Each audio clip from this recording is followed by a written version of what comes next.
اعوذ باللہ من الشیطان الرجیم بسم اللہ الرحمن الرحیم الحمد للہ رب العالمین وصلی اللہ علی محمد وآلہ اجمعین واللعنۃ الدائمۃ علی اعداء محمد وآل محمد اما بعد وفقنا اللہ وإیاکم للعلم والعمل الصالحین انشاءاللہ تعالی۔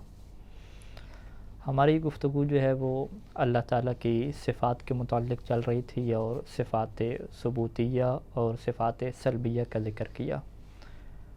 اسی گفتگو کے تناظر میں سوال نمبر 16 ہے اس درس کا کہ اس سے کیا مراد ہے کہ وہ ذات محل حوادث نہیں ہے، یعنی وہاں پہ صفات سلبیہ میں یہ چیز بیان ہوئی تھی کہ اللہ تعالیٰ کی ذات محل حوادث نہیں ہے، تو اس کی جو ہے وہ وضاحت فرمائی جائے۔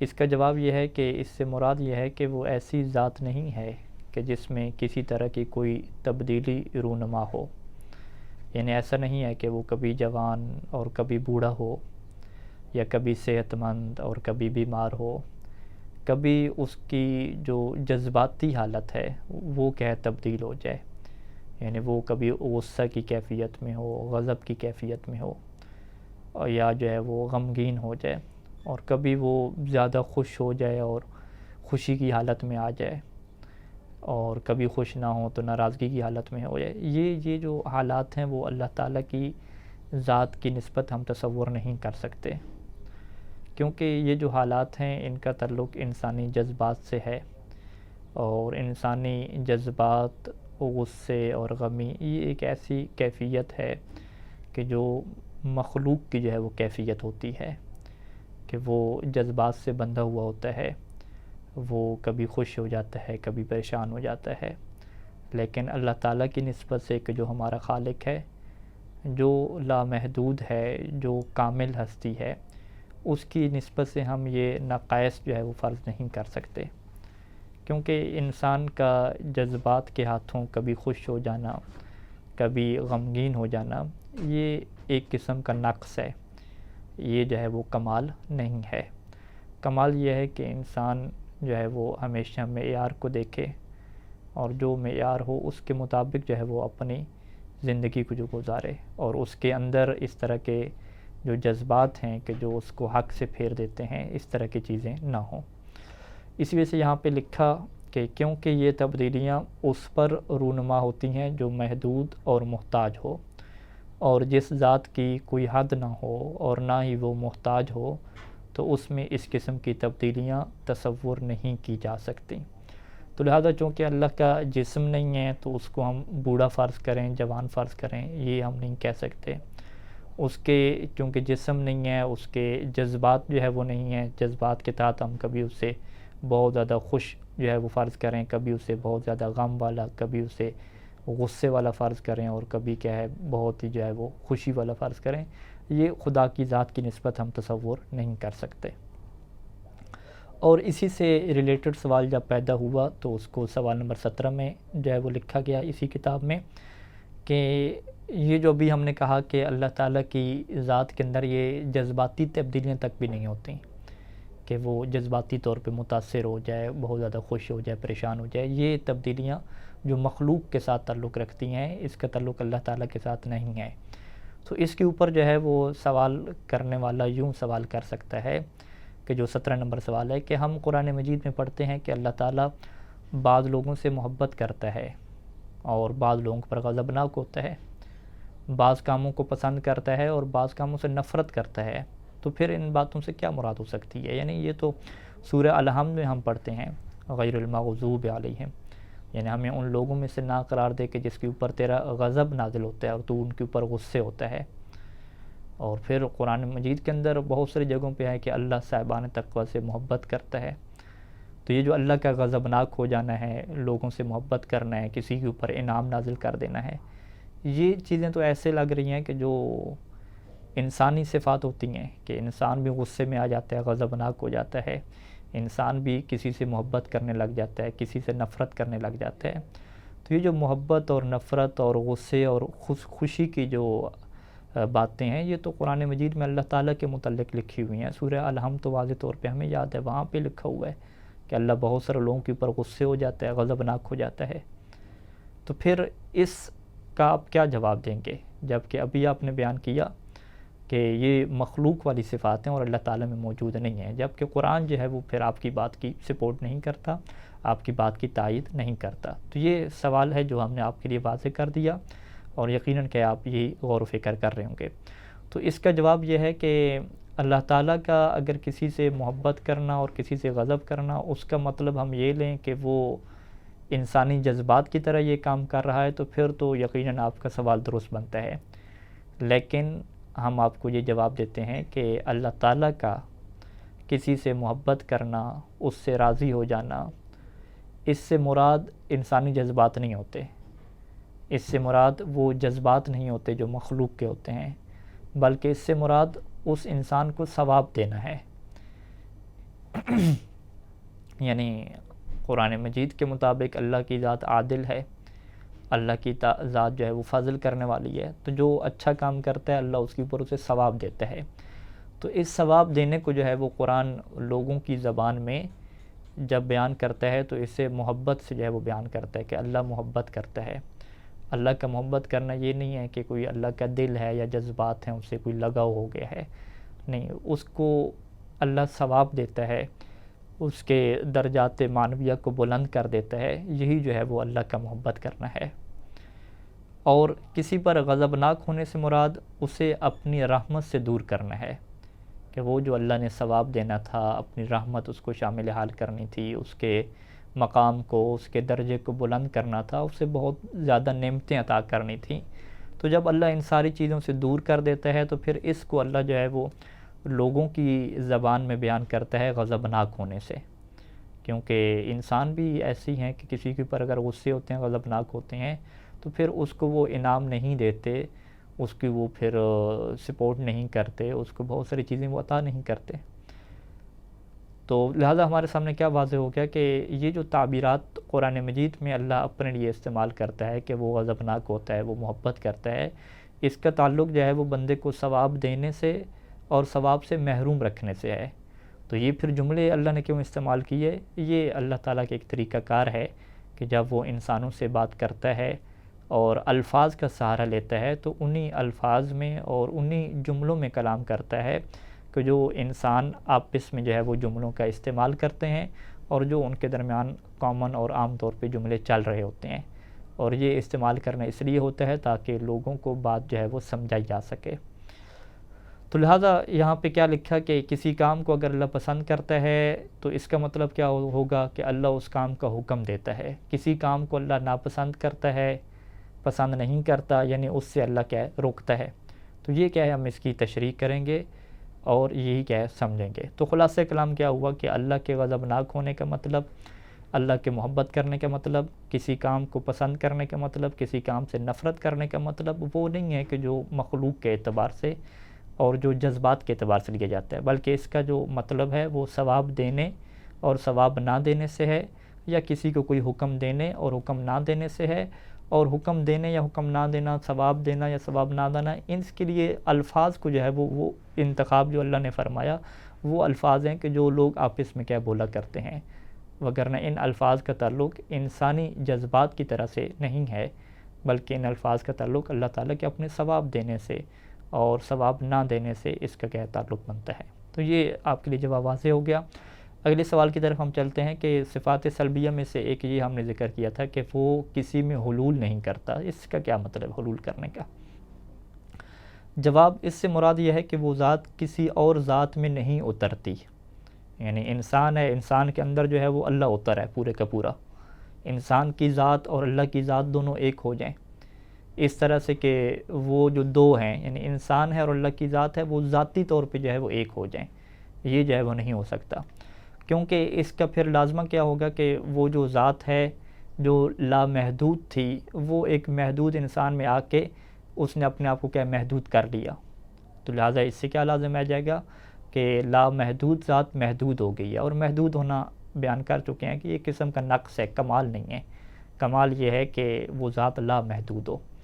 تو لہٰذا حلول کے عقیدے کو اگر ہم اپناتے ہیں ذات کے اعتبار سے، حلول کے اللہ کی ذات جو ہے وہ کنورٹ ہو جائے انسان کے اندر پوری کی پوری ذات کے اعتبار سے، تو وہ محدود ہو جائے گی، کیونکہ اس سے یہ لازم آتا ہے اگر حلول کا عقیدہ اپنائیں تو اس سے یہ لازم آتا ہے کہ وہ محدود ہے، چونکہ کسی محدود ذات کے اندر وہی سما سکتا ہے جو محدود ہو، جبکہ وہ ذات لامحدود ہے۔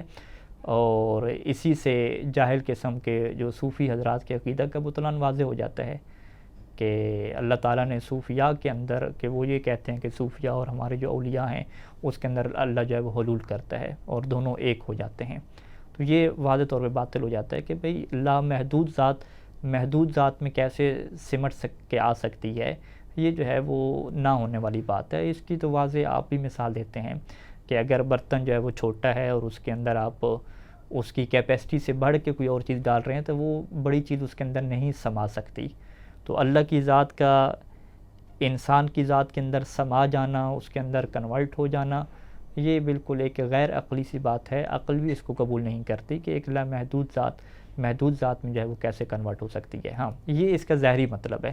اگر وہ اس کا کچھ اور معنی لیتے ہیں کہ یہ جو ہستیاں ہیں ہماری وہ اللہ کے قریب ہو جاتی ہیں معنوی طور پہ، اب جو ہے وہ اتنا قرب ہو جاتا ہے کہ اب قرب کے جو مراتب ہیں وہ ختم ہو جاتے ہیں، تو اس طرح کی اگر وہ تعبیر کوئی مجازی قسم کی اور شاعرانہ تعبیر استعمال کر رہے ہیں تو وہ پھر حلول کا عقیدہ نہیں ہوگا۔ تو لہٰذا جو حلول کا عقیدہ رکھتا ہے اس سے اس بات کی تفسیر مانگی جائے گی کہ آپ اس سے کیا مراد لیتے ہیں۔ اگر وہ یہی جہلانہ قسم کی بات مراد لیتا ہے کہ اللہ کی ذات جو ہے وہ سمٹ کے اتر آئی ہے اور اس ہستی کے اندر یا ہمارے جو ہے امام کے اندر اس نے حلول کر لیا، تو یہ بالکل جو ہے وہ واضح اور باطل عقیدہ ہے اور لامحدود ذات کو محدود ماننے والا ہے۔ لیکن اگر وہ اس کی کوئی اور تعویل کرتا ہے، کہتا ہے نہیں یہ میں بیان کر رہا ہوں کہ قرب کے جو ہے وہ درجات اس کے بلند ہو گئے ہیں، اب جو ہے وہ کوئی قرب کا درجہ ایسا بچا نہیں ہے کہ جس میں مزید اللہ کے قریب ہوا جا سکے، تو یہ پھر اور کوئی شاعرانہ تعبیر ہو جائیں گی، اس کا تعلق جو ہے وہ حلول کے عقیدے کے ساتھ نہیں ہوگا۔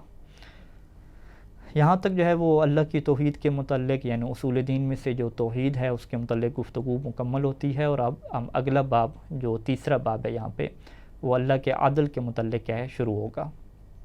تو سب سے پہلا سوال ہم یہی رکھتے ہیں کہ عدل کے کیا معنی ہیں لغت میں، یعنی عربی کے ڈکشنری میں اگر عدل سے مراد دیکھا جائے تو اس کا مطلب یہ ہے کہ ہر چیز کو اس کے مناسب مقام پر رکھنا جو اس کا حق بنتا ہے، تو یہ عدل کہلائے گا۔ یعنی ہر چیز کا جو حق بنتا ہے، جو مناسب جگہ بنتی ہے وہاں پہ اسے رکھیں گے تو یہ عدل ہے۔ اور اس کے مقابلے میں کیا ظلم ہے؟ ظلم کیا مطلب؟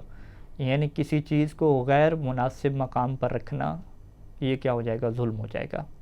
اور اس کی بڑی واضح سی مثال ہے کہ ہمارے جو سر پہ عمامہ ہے یا ٹوپی ہے، اگر ہم اس کو اپنے پاؤں میں رکھتے ہیں، جوتی کی جگہ پہ رکھتے ہیں، تو یہ ہم نے اس چیز کو غیر مناسب جگہ پہ رکھا، تو یہ ظلم کہلائے گا۔ اور اگر ہم اپنے جوتے جو ہے وہ اپنے سر کے اوپر رکھتے ہیں تو یہ بھی کیا ہے؟ ظلم کہلائے گا۔ جوتوں کو اپنی جگہ پہ رکھنا پاؤں میں، اور عمامے اور ٹوپی کو اپنے سر پہ رکھنا، یہ کیا کہلائے گا؟ عدل کہلائے گا۔ اسی طریقے سے ایک انسان کا اگر جو ہے وہ آپ اس کو اجرت دیتے ہیں، اس کی مزدوری دیتے ہیں، اگر 8 گھنٹے کی مزدوری اس کی 1000 روپیہ بنتی ہے تو 1000 اسے دیتے ہیں، تو یہ آپ کیا ہے اس کے ساتھ عدل و انصاف کریں گے۔ اور اگر 1000 سے کم دیتے ہیں تو یہ کیا ہے؟ ظلم کریں گے۔ اور اگر مزدور کی بجائے وہ مستری ہے، بڑا انجینئر ہے، اس کو اگر 1000 دیتے ہیں تو یہ کیا ہے؟ ظلم بنے گا، کیونکہ اس کے لیے جو مناسب ہے وہ 1000 نہیں ہے بلکہ اس کے لیے کیا ہے؟ 2000 ہے یا 3000 ہے فرض کریں۔ تو لہٰذا جو ہے وہ عدل کا مطلب یہ نہیں ہوتا کہ ہر کسی کو ایک جیسا دینا، برابر دینا، نہیں، جو جس کا جتنا بنتا ہے، جو جس کے مناسب ہے اس کو اتنا عطا کرنا، یہ عدل ہے۔ اور اس سے ہٹ کے اگر کم عطا کیا جائے تو یہ کیا ہے؟ ظلم ہوگا۔ اگر اس سے زیادہ عطا کیا جائے تو یہ کیا ہو جائے گا؟ فضل اور مہربانی کیا ہو جائے گی۔ تو یہاں پر یہ عدل کا معنی ہمارے نزدیک واضح ہو جاتا ہے۔ تو لہٰذا اگر ہم اللہ تعالیٰ کی عدالت کا عقیدہ رکھتے ہیں تو اس سے مراد کیا ہوگا؟ اس سے یہ مراد ہوگا کہ وہ کسی انسان کو بغیر کسی جرم کے سزا نہیں دیتا۔ یعنی اگر ایک انسان نے کوئی جرم کیا ہی نہیں ہے، کوئی گناہ کیا ہی نہیں ہے، اور اللہ اس کو جہنم میں ڈال دے تو یہ عدل کے خلاف ہوگا، کیونکہ یہ ایک ایسے انسان کو ایسے مقام پہ رکھنا ہے کہ جو مقام اس کے لیے مناسب نہیں ہے۔ جہنم اور عذاب یہ مجرم لوگ جو ہوتے ہیں یہ ان کے لیے مناسب ہے، جو مجرم لوگ نہیں ہیں، نیک لوگ ہیں، یہ ان کے لیے مناسب نہیں ہے۔ لہٰذا اللہ کی عدالت کا کیا مطلب ہے کہ وہ کسی انسان کو بغیر جرم کے، بغیر گناہ کے وہ سزا نہیں دیتا، اور مجرم جو جرم کرتا ہے تو اس کے جرم سے بڑھ کر بھی اس کو سزا نہیں دیتا۔ اور اسی طریقے سے کسی کا اگر حق بنتا ہے تو وہ حق اللہ اس سے نہیں چھینتا۔ کسی کو اس کی طاقت سے بڑھ کر بھی حکم نہیں دیتا. یعنی ایک انسان بیچارے کی طاقت اتنی ہے کہ وہ دن میں فرض کریں کہ 100 نمازیں پڑھ سکتا ہے. اللہ کہے کہ تم نے جو ہے وہ 2000 نمازیں پڑھنی ہیں اور کچھ کمانا وغیرہ نہیں ہے، جو اس کی طاقت سے باہر ہے، تو یہ بھی اللہ نہیں دیتا. کیوں ایسا اللہ نہیں کرتا؟ کیونکہ اگر ایسا کرے گا تو یہ ظلم کہلائے گا. یعنی انسان کو وہ چیز دی جا رہی ہے، اس کام کے کرنے کا حکم دیا جا رہا ہے کہ جو اس کے لیے مناسب نہیں ہے، جو اس کے کرنے کی بات نہیں ہے. تو یہ کیا ہو جائے گا؟ ایک ایسی چیز کو آپ ایسی جگہ پہ رکھ رہے ہیں جو اس کے لیے مناسب نہیں ہے، اسے ظلم کہا جاتا ہے.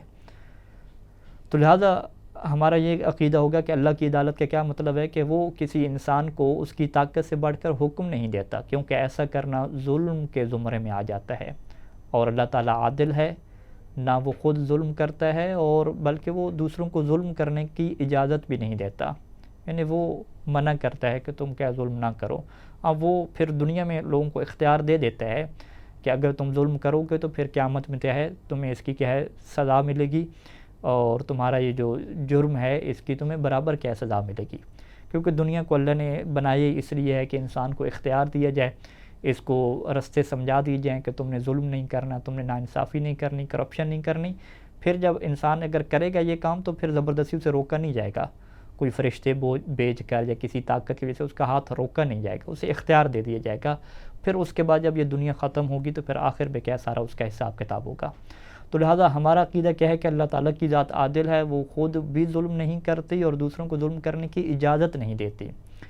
اور دنیا میں جو بھی ظلم ہو رہا ہے تو وہ ہم یہ نہیں کہہ سکتے کہ اللہ تعالیٰ نے کیا ہے، نہیں، جو بھی ظلم ہو رہا ہے دنیا میں وہ انسانوں کے اپنی وجہ سے ہے، انسان خود ظلم کر رہے ہیں. ایسا نہیں ہے کہ اللہ جو ہے ان سے ظلم کروا رہا ہے. اور قرآن مجید میں سورہ یونس کی 44 نمبر آیت میں اس چیز کو بیان فرمایا کہ ان اللہ لا یظلم الناس شیئا ولکن الناس انفسهم یظلمون، کہ بے شک اللہ تعالیٰ لوگوں پر ذرا بر ظلم نہیں کرتا لیکن لوگ خود اپنے اوپر ظلم کرتے ہیں. سوال نمبر 2 آپ کی خدمت میں ہے کہ ہمارے پاس کیا دلیل ہے کہ اللہ کی ذات عادل ہے اور وہ ظلم نہیں کر سکتی، ظلم کر ہی نہیں سکتی؟ کیا دلیل ہے ہمارے پاس؟ ہم کہیں گے واضح سی بات ہے جواب، کہ آپ اگر کہیں کہ اللہ کی ذات ظلم کر سکتی ہے، گویا کہ آپ یہ کہہ رہے ہیں کہ اللہ کی جو ذات ہے وہ برا کام کر سکتی ہے، ایک قبیح کام کر سکتی ہے. اور برا کام کرنا، قبیح کام کرنا ایک نقص ہوتا ہے، عیب ہوتا ہے.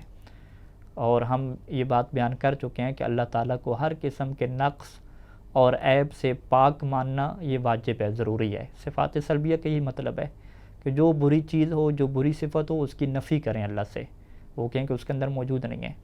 تو لہٰذا اگر کوئی دلیل مانگتا ہے، کیا دلیل ہے آپ کے پاس کہ اللہ ظلم نہیں کر سکتا؟ وہ اللہ ہر چیز کے اوپر قدرت رکھتا ہے، ظلم کر سکتا ہے، کیوں نہ کرے ظلم؟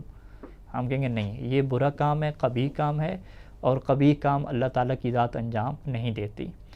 لہٰذا جواب کیا بنے گا کہ ظلم کرنا ایک قبیح اور برا کام ہے، اور خالق کائنات کبھی بھی قبیح کام انجام نہیں دیتا ہے. اور اس بات کو ہماری سب کی عقل جو ہے وہ درک کرتی ہے کہ ظلم ایک بری چیز ہے. کسی سے بھی پوچھ لیں کہ ظلم کیسے، وہ کہے گا بری چیز ہے، ایک بری صفت ہے. اور ایک بڑی ہستی جو قادر مطلق، حکیم اور رحیم ہو، کیسے وہ یہ برا کام صادر کر سکتی ہے، کیسے وہ یہ برا کام کر سکتی ہے؟ یعنی آپ اپنے والد کے متعلق، اپنے بھائی کے متعلق یہ نہیں کہتے کہ وہ ظلم جو ہے وہ کر سکتا ہے. یعنی اگر کوئی آپ سے پوچھے کہ آپ کا والد جو ہے وہ ظلم کر سکتا ہے، لوگوں کو مار سکتا ہے، لوگوں سے مال چھین سکتا ہے، آپ کہیں گے نہیں، ہمارے والد جو ہے وہ یہ کام بعید ہے، وہ ایسا نہیں کر سکتا. تو والد کے بارے میں جو ہے وہ لوگ یہ کہہ دیتے ہیں، لیکن اللہ کے بارے میں کہیں کہ نہیں، وہ اس کی مرضی ہے، ظلم کرے لوگوں کے اوپر، یہ نہیں کر سکتا. تو یہ پہلی دلیل ہوگی کہ ظلم جو ہے وہ قبیح اور برا کام ہے. سب عقل مند لوگ اسے برا سمجھتے ہیں، اور برے کام کے اللہ سے نفی کرنا یہ کیا ہے، ضروری اور واجب ہوتا ہے. دوسرا اس کا کیا جواب ہوگا کہ ظلم کیوں کیا جاتا ہے، اس کی وجہ کیا ہے؟ جو بھی آپ وجہ ظلم کے پیچھے ڈھونڈیں گے وہ وجہ اللہ میں موجود نہیں ہے. جب ظلم کرنے کی کوئی وجہ ہی نہیں ہے تو پھر اللہ ظلم کیوں کرے گا؟ وہ ظلم نہیں کر سکے گا، کیونکہ ظلم وہ کرتا ہے کہ جو یا تو عاجز ہوتا ہے کہ وہ اگلے سے بات منوا نہیں سکتا، اگلا اس کی بات مانتا نہیں ہے تو اسے ظلم کا سہارا لینا پڑتا ہے، کہ ظلم کیے بغیر وہ اپنا مطلب اور اپنا کام حاصل نہیں کر سکتا، عاجز انسان ہے.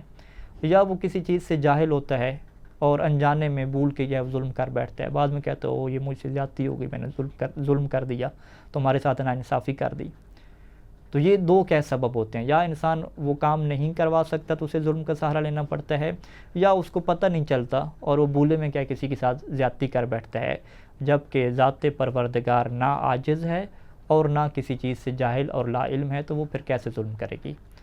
اور تیسرا جواب کہ اللہ نے دوسروں کو ظلم کرنے سے روکا ہے، قرآن مجید میں جگہ جگہ پہ ہے، تو جو ذات دوسروں کو ظلم کرنے سے روکتی ہے وہ خود ظلم کریں، یہ کیسا ہو سکتا ہے؟ قرآن مجید سورہ نحل کی 90 نمبر آیت ہے کہ ان اللہ یأمر بالعدل والاحسان وایتاء ذی القربی، کہ بے شک اللہ تعالیٰ عدل و احسان اور رشتہ داروں پر خرچ کرنے کا حکم دیتا ہے۔ تو جو عدل کا حکم دے، جو احسان کا حکم دے، وہ اپنی خود وہ عدل و انصاف نہ کرے، یہ کیسے ممکن ہے؟ عقل اس چیز کو نہیں مانتی۔ تو لہذا خلاصہ کلام کیا ہے کہ اللہ ظلم نہیں کر سکتا اور یہ ممکن نہیں ہے۔ وصلی اللہ علی محمد وآلہ اجمعین۔ السلام علیکم ورحمۃ اللہ وبرکاتہ۔